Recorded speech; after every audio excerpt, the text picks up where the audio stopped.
کہ اللہ تعالیٰ عبداللہ بن مسعود پہ رحم فرمائے، انہوں نے پورے کوفہ کو علم سے بھر دیا۔ اتنا بڑا استاذ، اتنے کثیر طلباء کو پڑھانے والا کوئی نہیں ملتا۔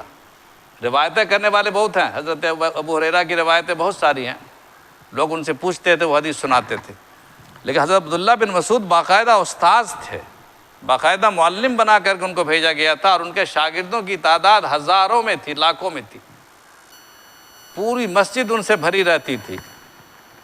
لیکن اس میں 5 شاگردوں کا نام لوں گا، اور وہ 5 شاگرد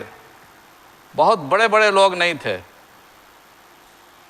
معذور ٹائپ کے لوگ تھے، معذور، جن کو دنیا نے نگلیکٹ کر دیا تھا، مسترد کر دیا تھا، سمجھتے تھے یہ لوگ کیا پڑھیں گے۔